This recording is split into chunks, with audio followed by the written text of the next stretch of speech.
네, 여러분 반갑습니다. 요것은 이용가게 야구에 히토리元気な姿見たら嬉しいですね。そしてマンドリンチームももう一度会って本当に感謝したい日です。感謝の心を持って賛美いたします。먼저 그의 나라와 의를 구하라 찬양드리겠습니다.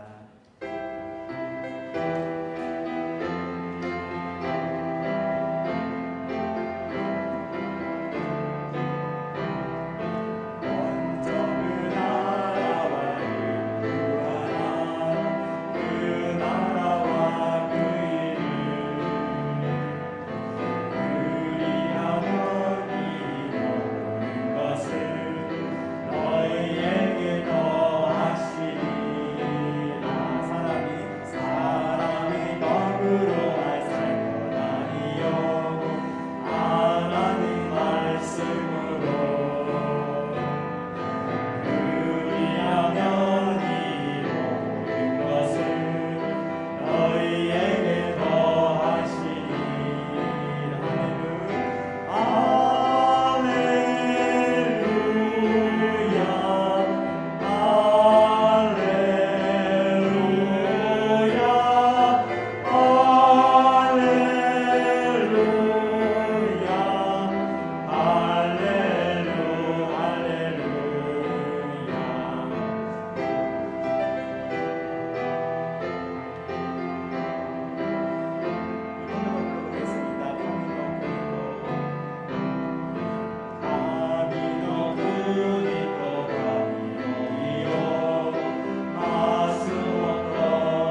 指導信条をもって信仰告白を捧げましょう。指導信条。我は天地の作り主、全能の父なる神を信じ、我はその一人子、我らの主イエス・キリストを信じ、主は聖霊によりて宿り、乙女マリアより生まれ、ポンテオ・ピラトのもとに苦しみを受け、十字架につけられ、死にて葬られ、読みに下り、三日目に死人のうちよりよみ返り、天に昇り、全能の父なる神の右に座した前り、賢より来たりて、生ける者と死にたる者とを裁きたまわん。我は聖霊を信じ、聖なる行動の教会、聖との交わり、罪の許し、体のよみ返り、とこしえの命を信じ。アーメン。おかけください。몇 가지 교회로부터 광고를 드리도록 하겠습니다. 지난주에 권광섭 안수집사님께서 내년도 일본어 예배부 부장님으로 선출이 되셨습니다. 어머니께서 저번 주에 위독하셔서 못 오셨는데 끝내 소천을 하셨습니다. 그래서 부장님 내외분과 그리고 또 우리 손일성 집사님과 함께 운상을 다녀왔습니다. 오늘 또 인사드리러 오셨는데요. 나중에 또 한 말씀 듣도록 하겠습니다. 계속해서 임원단과 그리고 담당 장로님을 위해서 기도해 주시기를 부탁드립니다. 노숙이를 위한 겨울 잠바를 위해서 헌금해 주셔서 대단히 감사를 드립니다.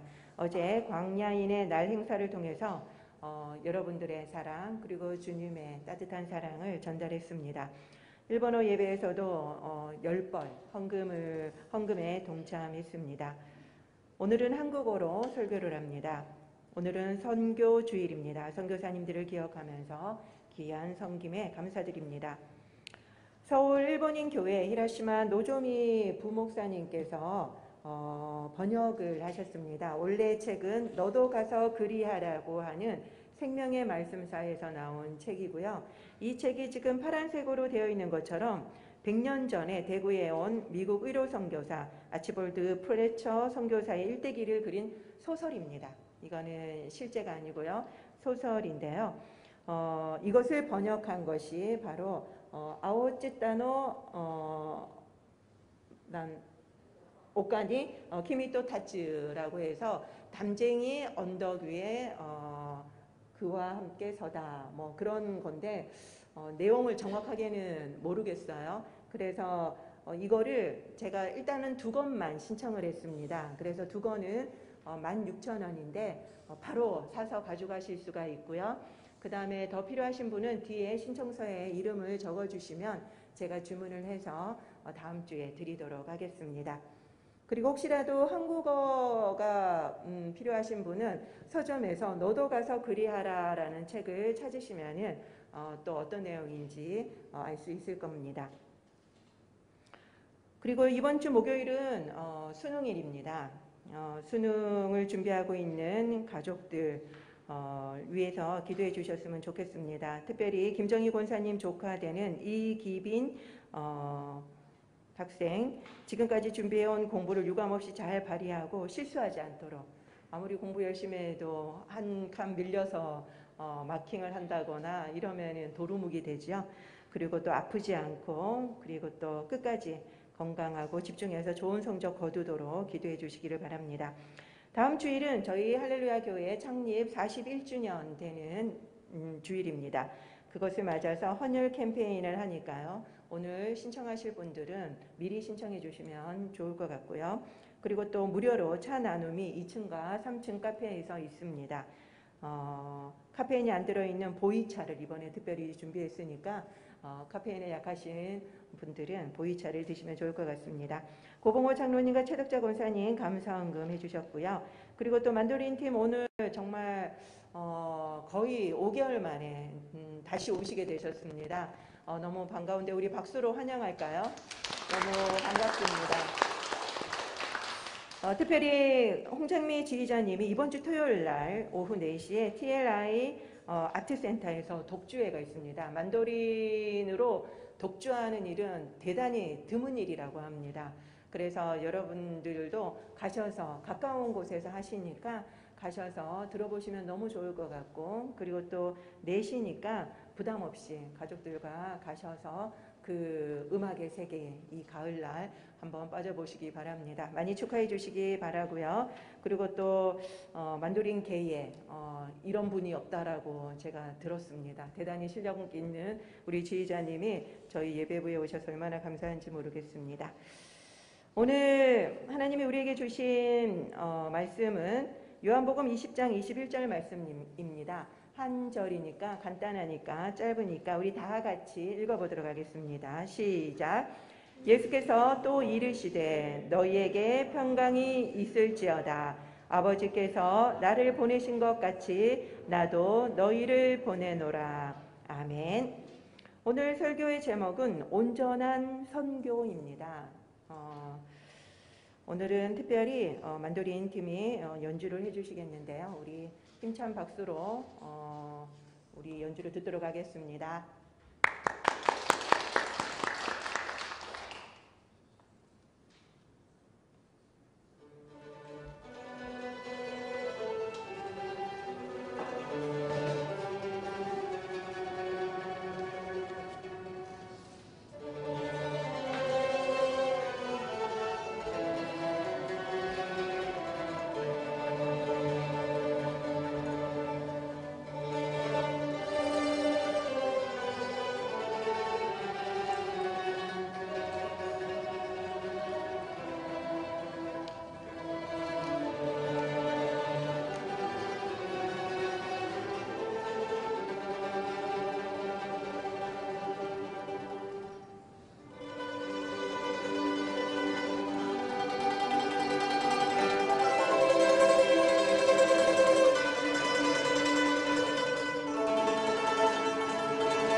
못 본 사이에 실력이 더 는 것 같습니다.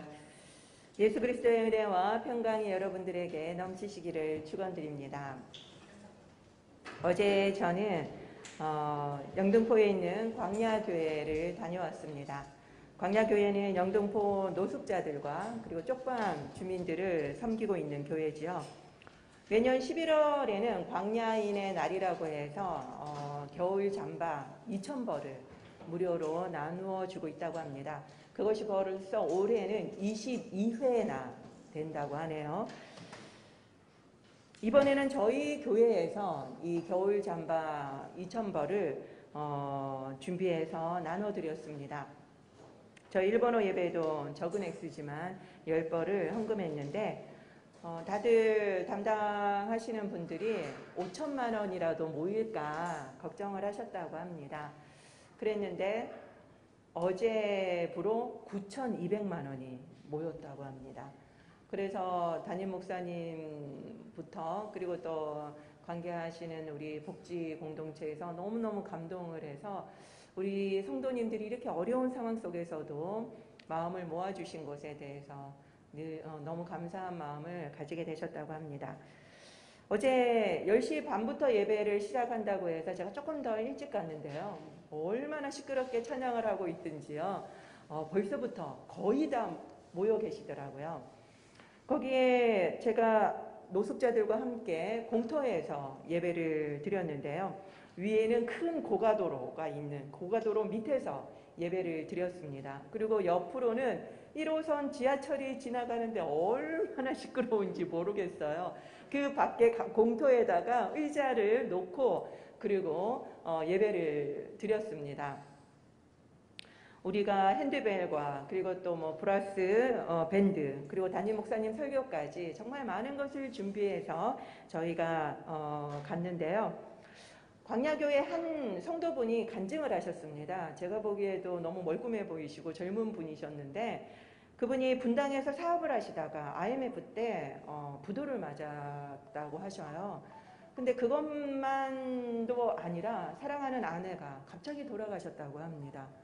그러고 나니까 이분이 모든 삶의 의욕을 다 잃어버리게 되어서 이분이 노숙자가 되었다고 합니다.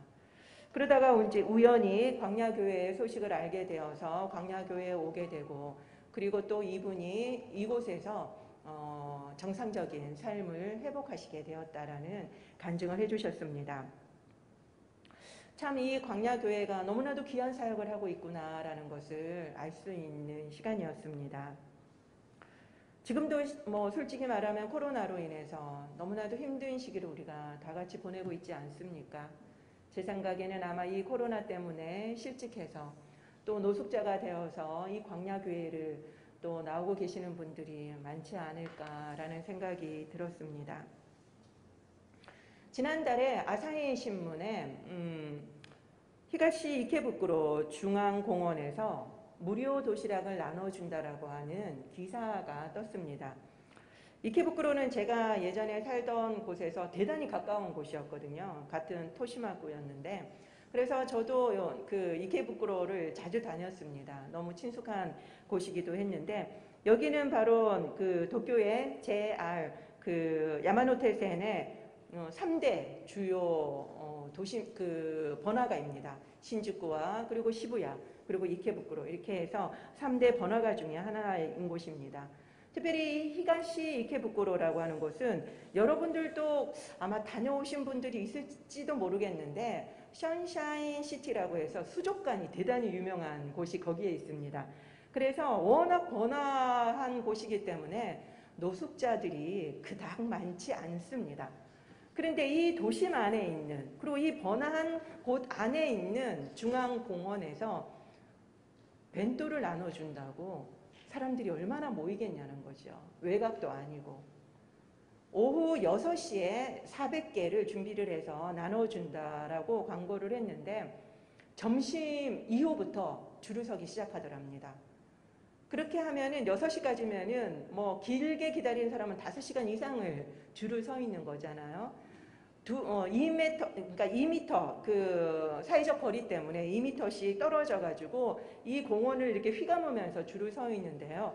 정말 대단하시더라고요. 그 긴 시간을 기다리고 있는데 20분 만에 다 동이 났답니다. 400개가. 그 말은 무엇을 의미합니까? 그렇게 많은 사람이 왔다는 거죠.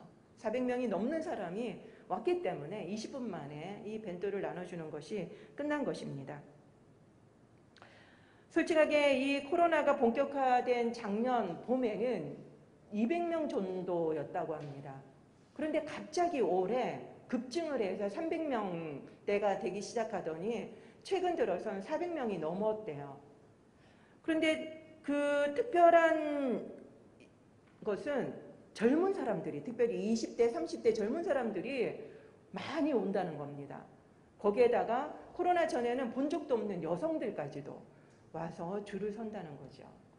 그러니까 얼마나 일본이 지금 힘든 상태인가를 단적으로 보여주는 예였습니다. 이렇게 400명이 넘게 무료 급식을 받으러 줄을 선 경우는 2009년도 리만 사태 이후에 처음이라고 합니다.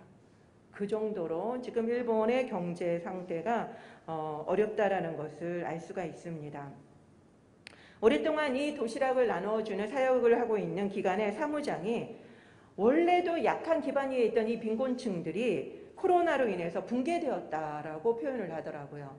근데 이것을 어떻게 비유했냐면은 그 토양의 액체화, 액상화라고 우리나라에서는 말하는데 액상화와 같다라고 비유를 했습니다. 그 말이 뭐냐면 폭우가 내리면은 이 토양이 약해지죠. 물을 머금게 되니까 이 지반이 약해집니다. 그래서 이것이 액체화가 돼가지고 무너지죠. 붕괴합니다. 이것을 토양의 액체화라고 하는데 약한 상태에서 조금만 충격이 가도 무너진다라는 겁니다. 그것처럼 이 원래도 약했던 이 빈곤층이 코로나로 힘드니까 다들 다 무너져서 나왔다라고 이분이 표현을 하더라고요.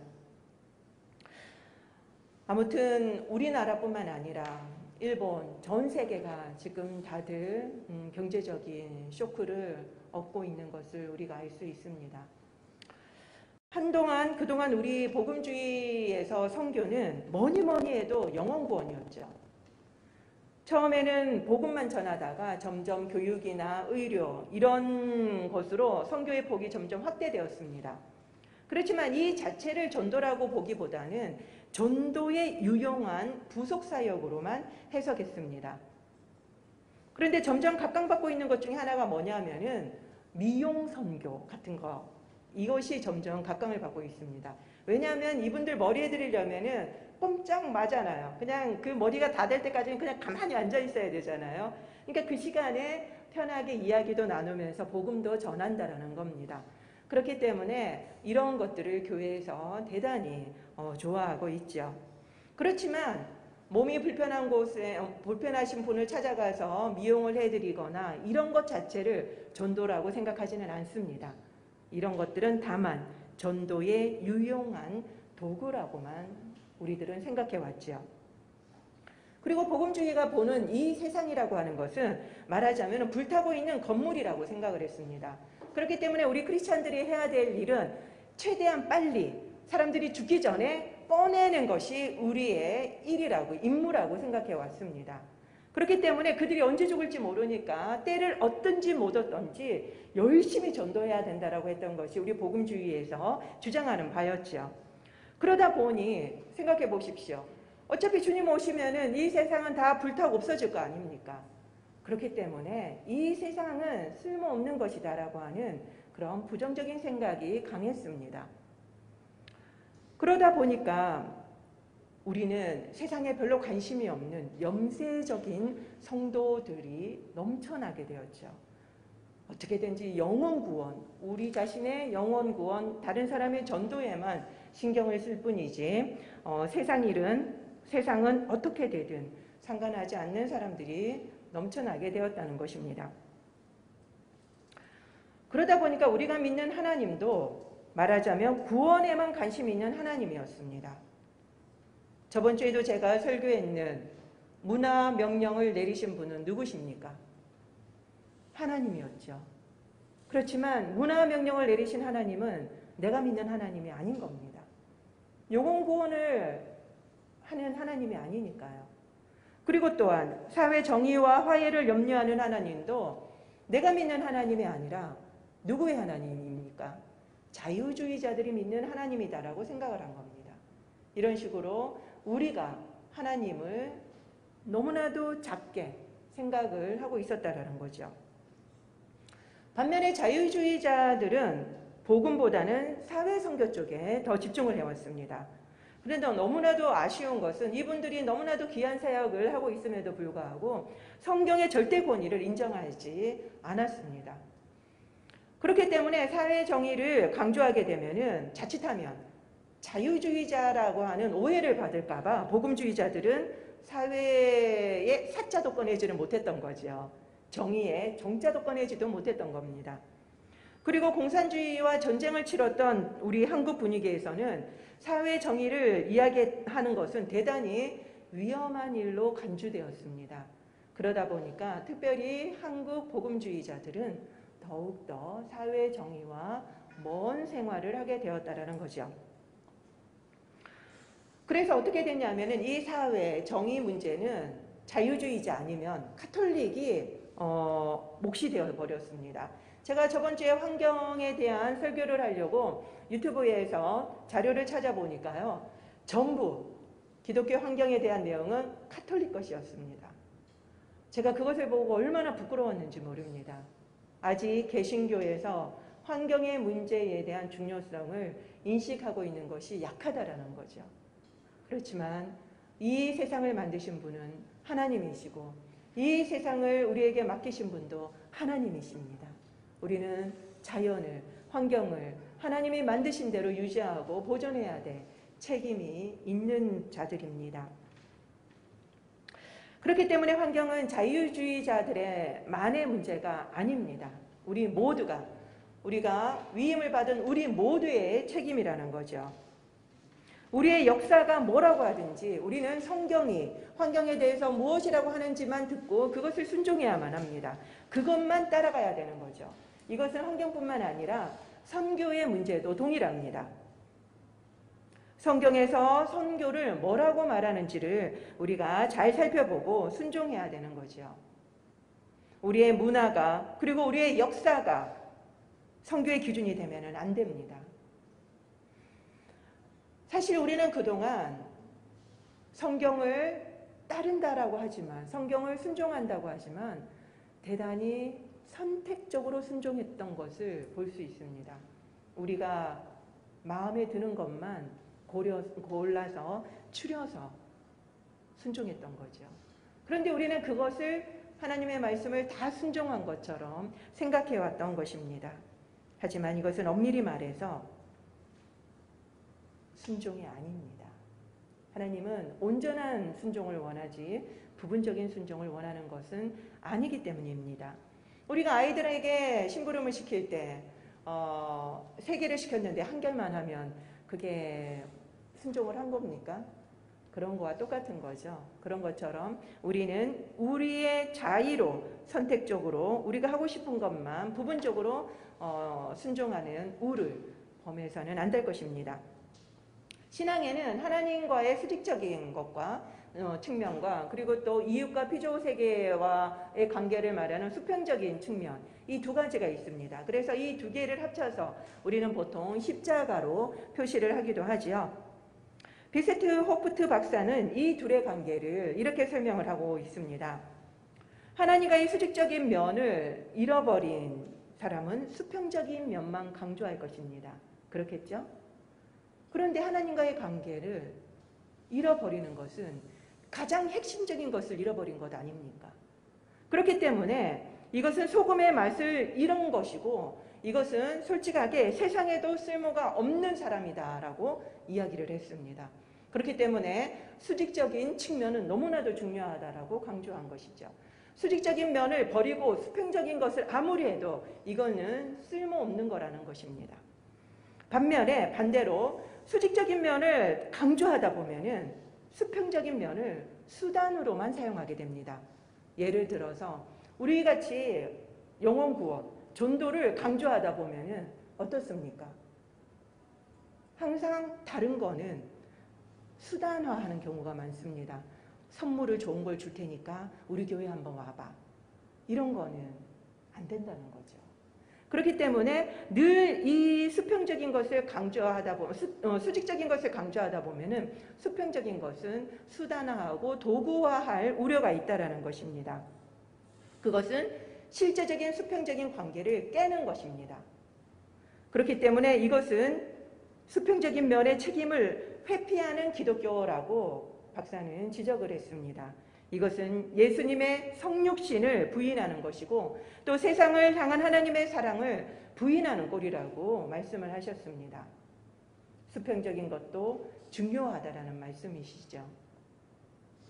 이렇게 수직과 수평, 그리고 복음주의와 자유주의, 그리고 선교와 사회정의, 극과 극을 이렇게 왔다 갔다 하는 원색적인 진동운동에서 우리 기독교는 빠져나와야 한다고 호프트 박사는 이야기했습니다.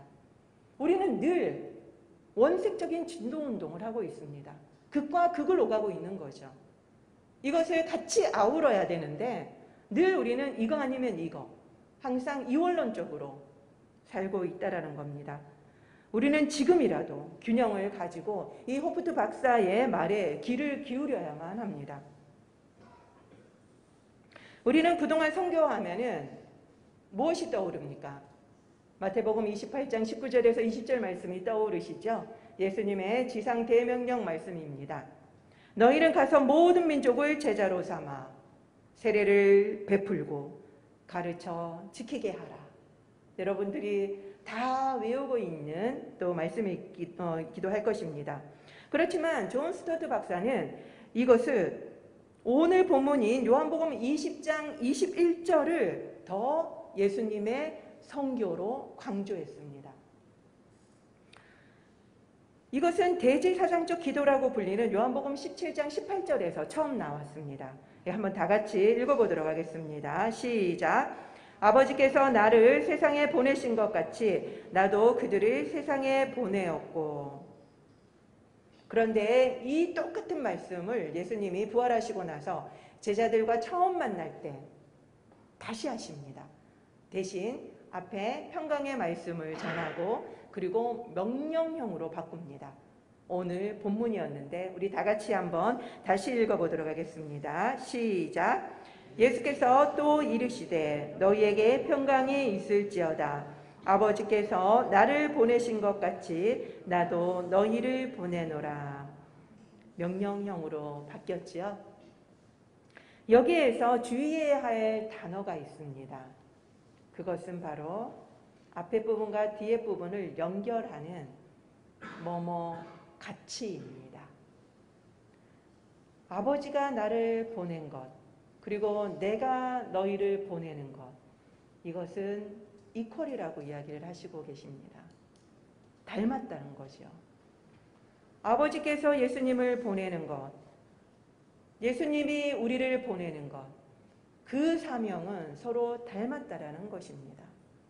그렇기 때문에 우리의 선교의 본은 바로 예수님의 선교여야 하는 것입니다. 우리가 선교를 잘 이해하려면은 다른 교회에서 선교하고 있는 그것을 배울 것이 아니라 예수님이 선교를 무엇이라고 말씀하고 계시는가를 우리는 잘 배워야만 합니다. 예수님의 선교를 먼저 우리가 이해해야만 한다는 거죠. 마가복음 10장 45절에서 보면은 예수님이 당신이 오신 이유를 이야기하십니다. 뭐라고 하시는지 우리 다 같이 읽어보도록 하겠습니다. 시작. 인자가 온 것은 섬김을 받으려 함이 아니라 도리어 섬기려 하고 자기 목숨을 많은 사람의 대속물로 주려 함이니라. 아멘. 예수님이 오신 것은 섬기려고 오셨다라고 가르쳐주고 계십니다. 보통 우리가 예수님의 사역을 세 가지로 요약하면 티칭, 프리칭, 힐링이죠. 가르치시고 그리고 선포하시고 그리고 또 치유하시는 이 세 가지 사역을 우리는 예수님의 가장 중요한 사역이라고 꼽고 있습니다. 늘 예수님의 사역은 가르치는 것만 있는 게 아니었습니다. 제자 훈련만 하는 게 아니었습니다. 그렇다고 해서 선포만 하는 것도 아니었습니다. 늘 예수님의 사역에는 가르치는 것, 선포와 더불어 긍휼이 또 따랐다라는 거죠. 섬김이 따랐다라는 것입니다. 함께 갔다라는 거죠. 그리고 또한 예수님의 리더십을 한마디로 말하면 우리가 서번트 리더십이다라고 하는 섬김의 리더십입니다.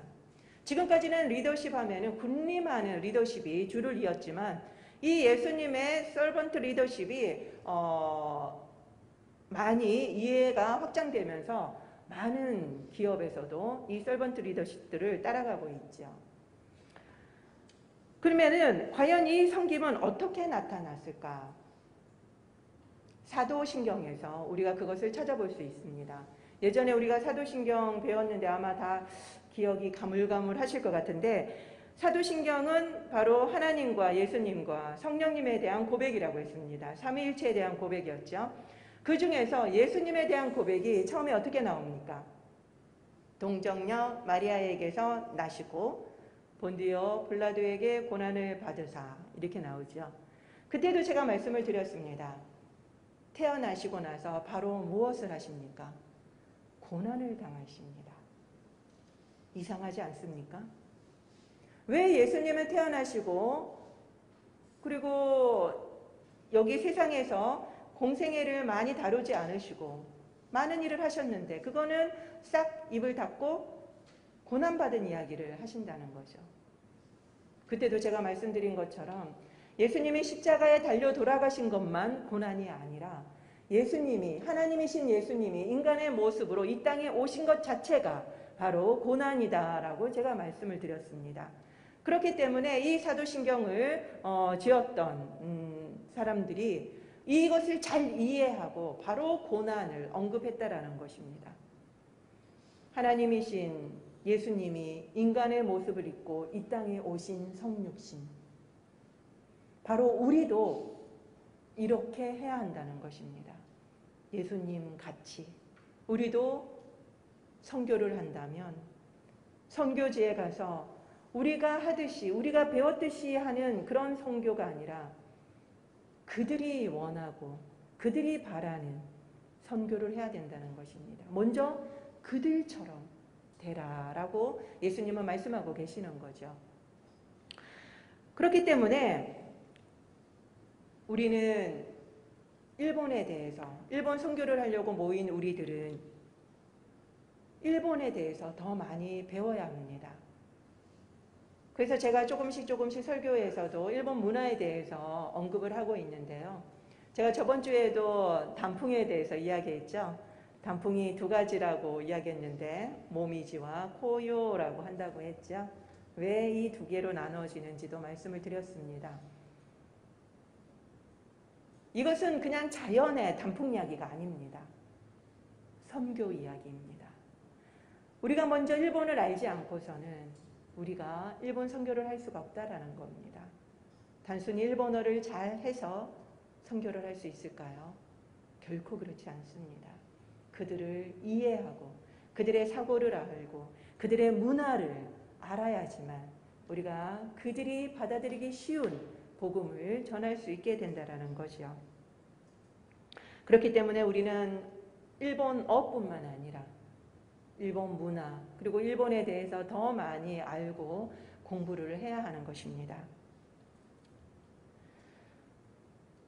그리고 예수님의 섬김은 상대방의 필요를 채워주는 것이었습니다.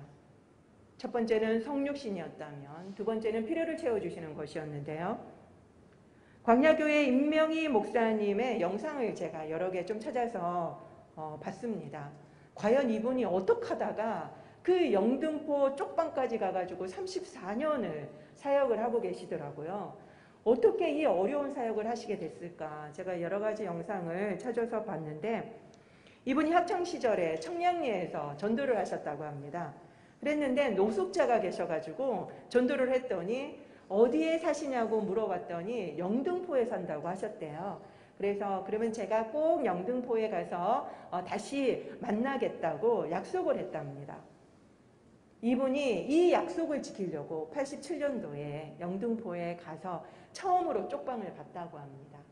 그랬는데 그것을 보는 순간 너무너무 마음이 아파서 떠날 수가 없더래요. 그래서 그날로부터 87년도부터 지금까지 34년간 쪽방 사역과 그리고 또한 노숙자 사역을 이어오고 계시다고 하더라고요. 너무너무 귀했습니다. 선한 사마리아와 같이 그들의 필요를 보고 채워주는 사역을 하고 계시더라고요. 그래서 이분은 새끼 밥을 지어서 드리더라고요. 제가 그 야외에서 예배드렸던 그 장소가 바로 이분들한테 식사를 나눠주는 장소더라고요. 매일 새끼를 지어서 따뜻한 밥을 드리고, 그리고 또 토요일마다 신방하고, 그리고 또 추운 겨울에는 바깥에서 또 얼어서 돌아가실까봐 4개월간은 방을 빌린다고 합니다. 그래서 이분들은 몇 분씩 들어가서 따뜻한 곳에서 사실 수 있도록 도와드리고 계시더라고요. 정말 너무너무 귀한 사역을 하고 계셨습니다. 그리고 11월 달마다 광야인의 날을 하시면서 2,000벌의 잠바를 나누고 계셨습니다. 그들에게 복음을 전하지 않아도 이런 행동이 그들에게 사랑이 전해지지 않을까요? 근데 이분은 빵과 함께 복음도 전하고 계셨습니다. 이 두 가지를 균형 있게 하고 계시는 거죠. 그래서 저는 그분의 사역을 보면서 예수님의 선교를 정말 제일 잘 보여주시는 분이 아닐까, 그런 예가 아닐까라는 생각이 들었습니다. 제가 노숙자들과 함께 예배를 드리는데 얼마나 시끄러우신지 몰라요. 뭐 휴대폰으로 계속 시끄럽게 통화하시고요. 그 다음에 영상 틀어 놓으시고요. 그리고 막 싸우시고요. 여기 내 자리라고 나가라고 막 그러고 알고 봤더니 다른 사람 자리 맞고 막 이렇게 너무너무 소란스럽게 하시던데, 제가 예배를 드리면서 과연 나는 이 사역을 할 수 있을까라는 생각을 해봤습니다. 저는 쉽지 않을 것 같아요. 그렇기 때문에 이 임 목사님의 사역이 더 존경스럽고 대단하게 느껴졌습니다. 저희 남편의 비밀을 제가 전에 알려드렸는데 일란성 쌍둥이입니다. 그래서 이 세계 어디엔가에 똑같이 생긴 사람이 또 한 명 더 있습니다. 근데 그분이 캐나다에 계셔요. 아주버님인데 목사님입니다. 그래서 캐나다에서 노숙인 사역을 하고 계셔요. 유색인이 캐나다인에게 노숙인 사역을 하는 거, 아마 캐나다인이 하기도 어려운 일일 텐데 이 유색인이 가서 노숙인 사역을 한다는 건 정말 어려운 일이죠. 그런데 매일 그렇게 섬기고 계셔요. 정말 너무너무 귀한 사역을 하고 계십니다. 정말 아무나 할 수 있는 사역은 아닙니다. 노숙자 사역은요.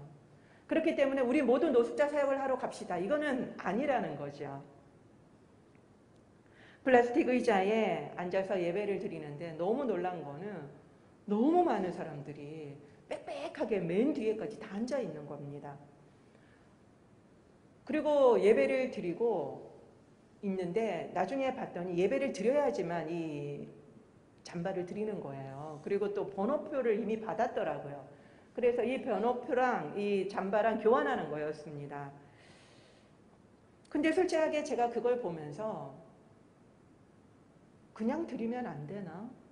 꼭 이렇게 예배 드리고 이렇게 조건부로 드려야 되나? 왜 이렇게 수단화하는 거지? 이런 생각이 들었습니다. 왜냐하면 제가 조금 전에도 말씀드린 것처럼 우리 복음주의자들이 잘하는 실수가 복음을 전하기 위해서 다른 모든 것들을 수단화하는 것을 우리가 잘 범한다고 말씀을 드렸잖아요. 그러니까 예수 그리스도를 전하고는 싶은데 이분들이 가장 필요한 것을 드리면서 요 조금만 앉아서 설교 좀 들어보라고, 예배 좀 드려보자고, 그러면 내가 이거 드리겠다고. 우리가 생각할 때는 너무나도 귀한 일이죠. 그렇지만 상대방이 생각할 때는 그렇게 듣는 설교가, 그렇게 드리는 예배가 그분들에게 그렇게 와닿을까라는 생각이 들었던 겁니다. 배가 고파서 빵을 훔치고 있는 사람에게 조건 없이 빵을 줘야지요. 안 그렇겠습니까? 여기 앉아서 설교 잠시 들어주시면 제가 빵을 드리겠습니다. 이건 아니지 않습니까? 그렇지만 제가 그런 고민을 하고 있다가 든 생각이, 이분이 44년 동안 사역한 그 영상 가운데 처음부터 이분이 복음을 전한 건 아니었더라고요. 계속 나누는 사역을 하셨습니다. 그러다 보니까 어느덧 그들의 마음이 열렸대요. 그런 분들에게 복음을 전하기 시작했던 겁니다. 그러다 보니까 이런 형태로 이제는 굳혀진 거죠. 그러니까 제가 생각했던 거는 아니었던 겁니다. 제대로 하고 계셨던 거죠. 그래서 더 그 자리에 계시는 분들이 기쁘게 설교를 듣고 예배를 드리고 아멘 소리도 우리하고는 비교도 안 되게 크게 소리를 지르시더라고요. 그래서 정말 귀하다라는 생각이 들었습니다.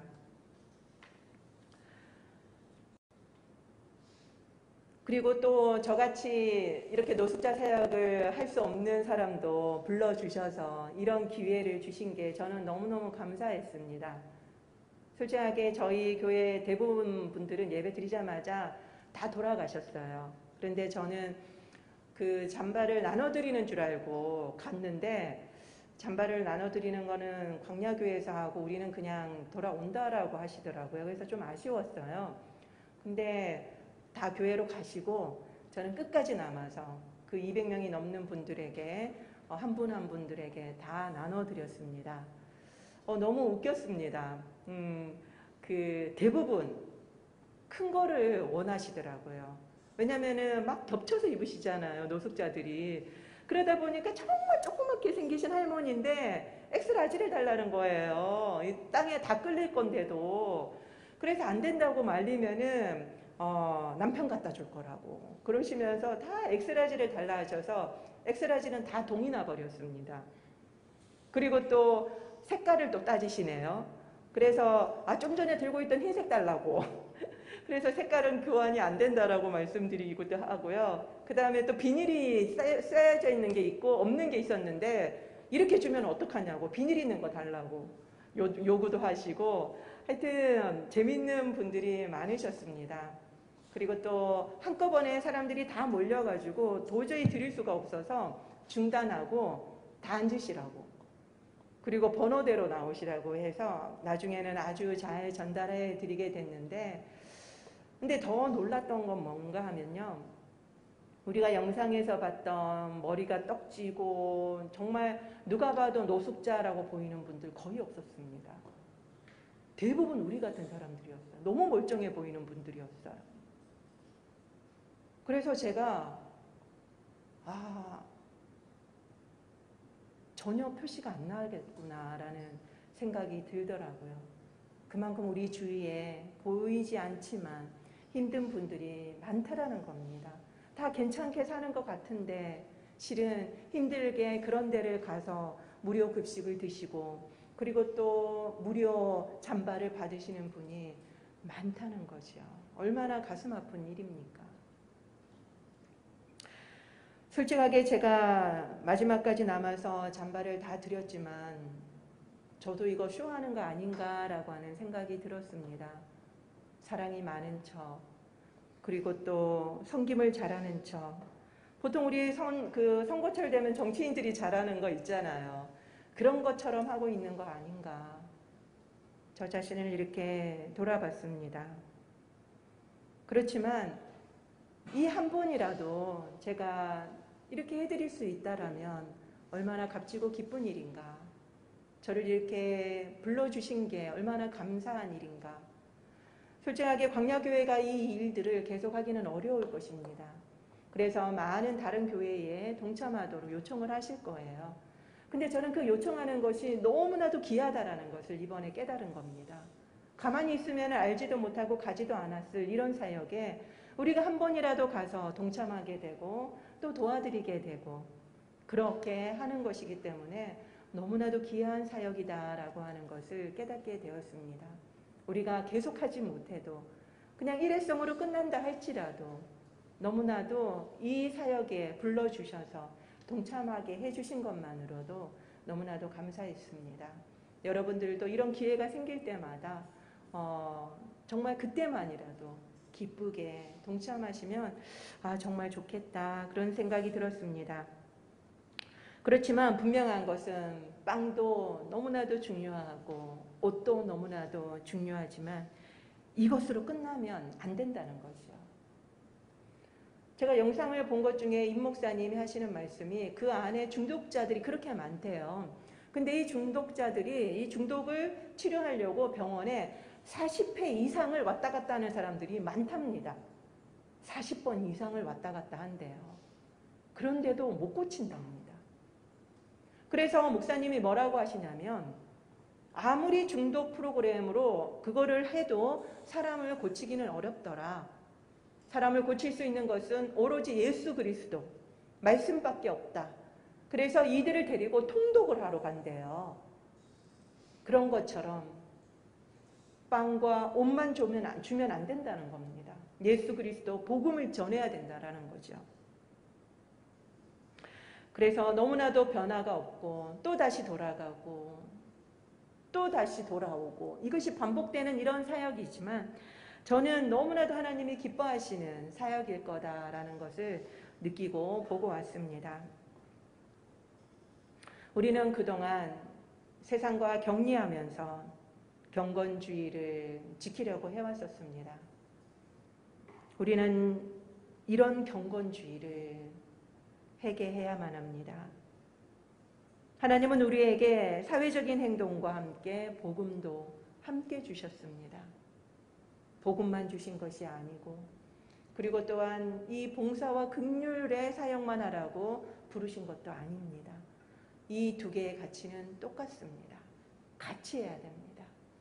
아까도 말씀드린 것처럼 진동추가 왔다 갔다 하는 것처럼 할 것이 아니라 우리는 두 개를 다 잡고 해야 된다라는 거죠. 그리고 또한 우리가 복음을 전함에 있어서 절대로 숨은 동기가 있어서는 안 된다라는 것입니다. 우리가 교회에서 전도하면서 얼마나 숨은 동기가 많았었습니까? 우리는 이 숨은 동기를 드러내고 정말 그 영혼을 사랑하고 귀하게 여기는 마음으로 우리가 전도를 해야 한다는 것입니다. 우리가 그냥 명수 채우기 위해서 나의 가오를 세우려고 사람을 불러오는 이런 숨은 동기를 가지고 전도하는 것은 주님이 기뻐하시는 것이 아니다라는 거죠. 정말 아무것도 바라지 않고 깨끗한 마음으로 선한 사마리아 사람처럼 우리도 섬겨야만 하는 것입니다. 그뿐만 아니라 우리는 이 사회의 문제에도 더 나은 사회가 되도록 우리는 추구하고 애써야 하는 거죠. 더 이상 썩어 없어질 불타버릴 사회라고 생각해서는 안 된다는 겁니다. 우리가 지키고 보존해야 되는 세상이요 사회라는 것을 우리는 늘 기억해야만 합니다. 그리고 지금보다 더 적극적으로 사회와 그리고 정치 참여를 해야 합니다. 그리고 이것만 하면 안 된다고 말씀드렸죠. 늘 복음 전파와 함께 이 일들을 하셔야 한다는 것입니다. 바로 이것이 오늘 전하고 싶었던 온전한 선교입니다. 지금까지 우리가 해왔던 선교는 영혼 구원에만 집중했던 반쪽짜리 선교였습니다.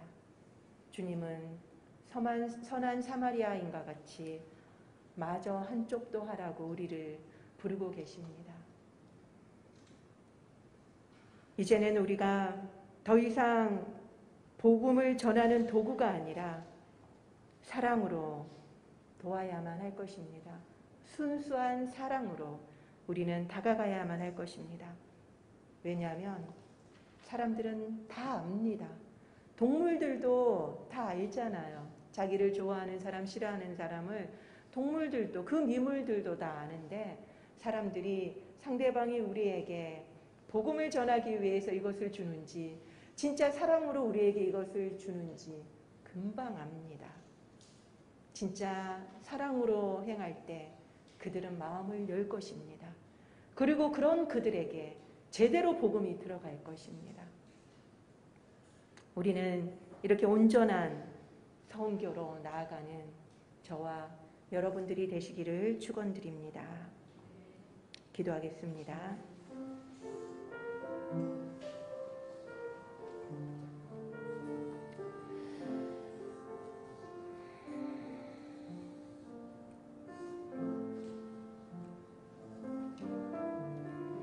그동안 우리는 영혼 구원만 강조하면서 하나님이 우리에게 맡기신 이 세상을 부정적으로 바라보고 세상과는 격리하며 살려고 했었습니다. 그리고 그것이 경건한 삶인 줄 알았습니다. 그렇지만 주님은 우리에게 오늘도 말씀하십니다. 이 세상은 썩어 없어질 세상이 아니라 내가 너희에게 보존하고 유지하고 관리하라고 맡긴 세상이다 라고 말씀하십니다. 우리의 편협했던 경건주의를 이 시간에 회개합시다.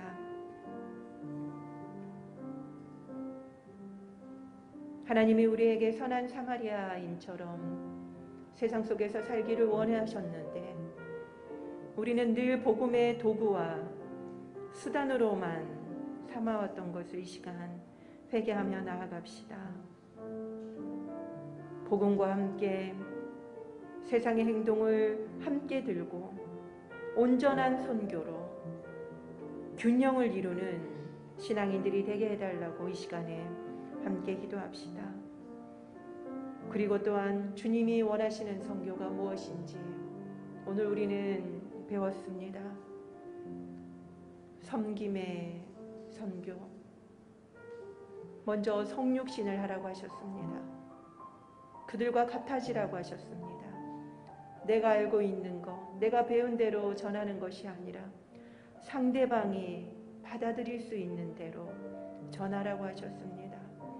그들이 배가 고프면 빵을 먼저 줘야 할 것이고 그들이 아프다면 먼저 기름을 바르고 싸매어 줘야 할 것입니다. 우리가 주고 싶은 것을 주는 것이 아니라 상대방이 받고 싶은 것을 먼저 볼 줄 아는 그런 선한 사마리아인과 같은 사랑의 마음으로 우리가 이웃에게 다가갈 수 있는 자들이 되게 해달라고 기도합시다. 내가 하고 싶은 선교가 아닌 주님 원하시는 선교를 할 수 있는 저희들이 되게 해달라고. 늘 사람에게 섬기고 낮아지셨던 그 예수님의 본을 따라 우리도 더욱더 배우고 실천할 수 있는 자들이 되게 해달라고 함께 기도하도록 하겠습니다. 주님, 그렇습니다. 어찌 보면 일본어 예배 부기 때문에 선교라고 하는 것은 우리의 뗄래와 뗄 수 없는 사명입니다. 우리가 생각하는 선교가 무엇입니까? 믿지 않는 일본인들에게 복음을 전하고 그들이 예수 그리스도를 영접하는 것이라고만 생각해 왔습니다. 복음화율이 너무나도 낮고 전도를 쉽게 할 수 없는 그런 상황 가운데 오히려 가난으로 힘들어하고 있는 그들에게 사회의 행동으로 먼저 다가가는 것이 그들에게 더 필요한 선교의 내용인지도 모르겠습니다. 주님, 우리의 편협한 선교의 개념을 이 시간에 내려놓고 회개합니다. 주님의 선교를 우리가 몰랐습니다. 성육신을 보여주시며 우리도 그들처럼 되기를 원하셨던 그 주님의 마음을 우리는 깨닫지 못했습니다. 우리의 교만한 마음, 우리가 하고 싶은 선교를 내려놓고 먼저 그들과 같아지기를 바라며 그들이 원하는 것이 무엇인지를 바라볼 수 있는 저희들이 되게 하여 주시고 주님께 여쭤볼 수 있는 저희들이 되게 하여 주시옵소서. 그러면서도 늘 복음과 사회의 행위가 균형을 이룰 수 있는 저희들이 되게 하여 주시옵소서. 주님, 이제부터는 우리가 전도하면서 절대로 사회의 행동을 도구화하고 수단화하는 그런 우를 범하지 않게 하여 주시옵소서. 너무나도 귀한 이 복음을 값싸게 전략시키는 일을 하지 않게 하여 주시옵소서. 어떤 것으로도 바꿀 수 없기에, 거저받았기에 거저 줄 수밖에 없는 이 귀한 복음을 조건화하지 않게 하여 주시옵소서. 상대화하지 않게 하여 주시옵소서. 늘 겸손하게 주님의 선교를 배워가며 그것을 이루어가는 저희 일본어 예배 성도님들이 되게 하여 주시옵소서. 이 시간에 이번 주 수요일 날에 수능을 치는 우리 가족들을 위해서 기도합시다. 특별히 우리 김정희 권사님 조카를 위해서 기도하도록 하겠습니다. 그 외에도 아마 더 있으실 텐데 말씀하시기 어려워서 또 말씀하시지 못한 분들도 있으실 것 같습니다. 그분들까지도, 그 학생들까지도 다 같이 올려드렸으면 좋겠습니다. 이기빈 학생, 이번 주에 수능을 치는 학생들이 너무나도 긴장될 텐데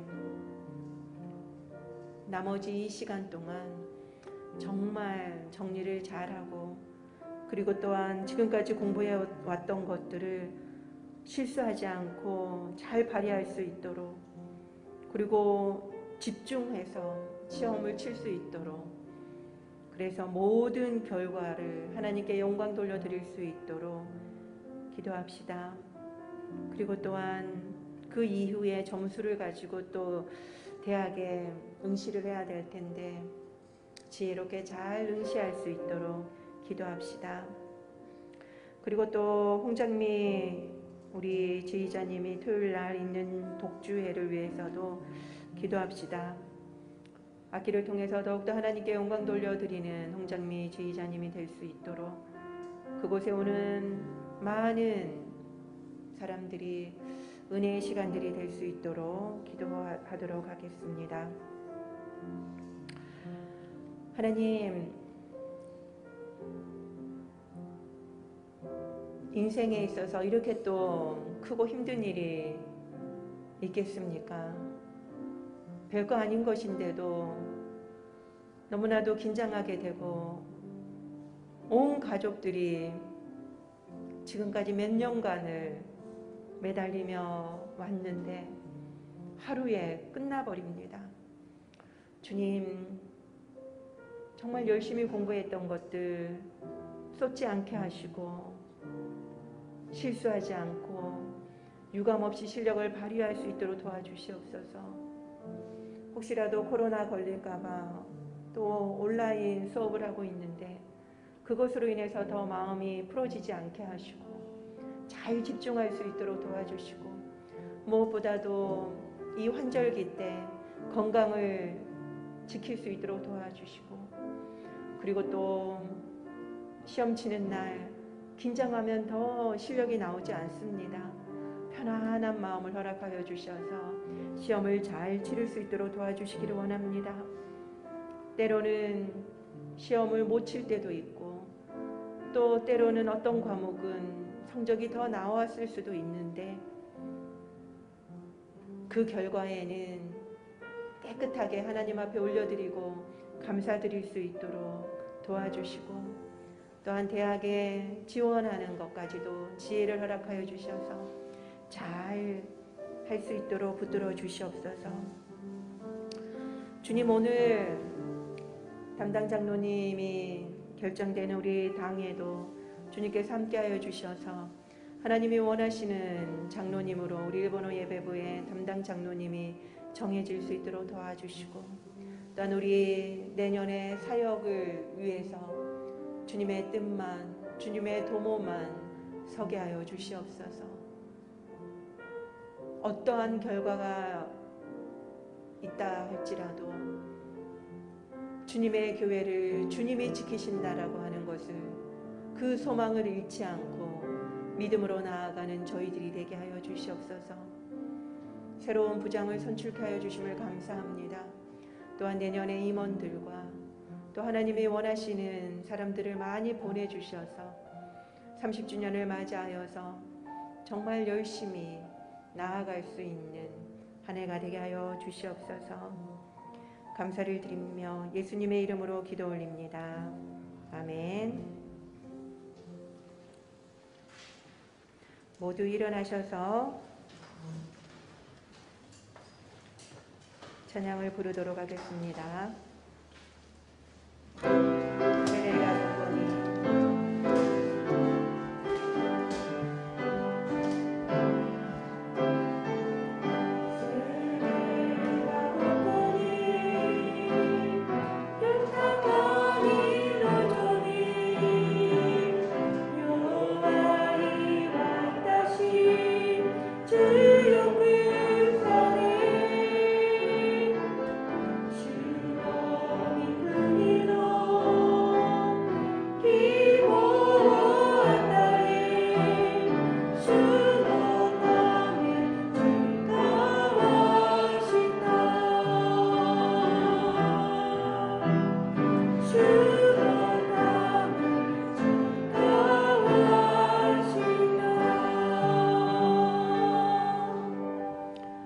여호와는 내게 복을 주시고 너를 지키시기를 원하며 여호와는 그의 얼굴을 내게 비추사 은혜 베푸시기를 원하며 여호와는 그 얼굴을 내게로 향하여 두사 평강 주시기를 원하노라.